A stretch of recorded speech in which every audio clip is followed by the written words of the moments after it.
qua con Andrea De Cecco, un 2-0 limpido che non lascia spazio a dubbi. Il Portogallo oggi in campo c'era, la partita non è mai stata in discussione chi ha fatto di più, le occasioni le ha avute il Portogallo, insomma.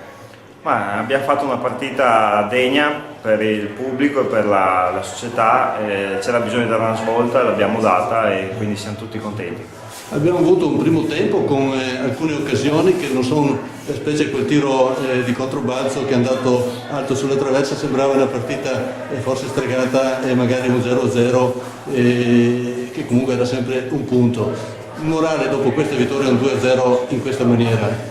Ma il morale è alto, diciamo che il gruppo, nonostante il periodo nero che si era svolto prima, è sempre stato unito e compatto e questo è merito anche dell'allenatore che purtroppo è stato esonerato, e quindi un saluto e un applauso va anche a lui. Sì, Alessandro Gallina lo salutiamo anche noi. Andando un attimo per concludere sulla partita e sul tuo rendimento personale, ti abbiamo visto correre molto, abbiamo visto però anche tanti passaggi sbagliati un po' in maniera complessiva, il che vuol dire un po' di tensione troppo alta?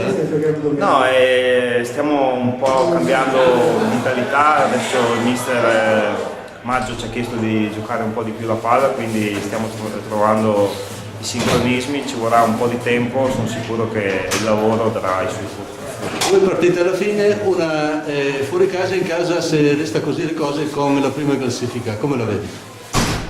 Ora è tempo di far punti e quindi la mentalità c'è, il gruppo c'è e dobbiamo andarle a vincere il più possibile. Bene, grazie Andrea.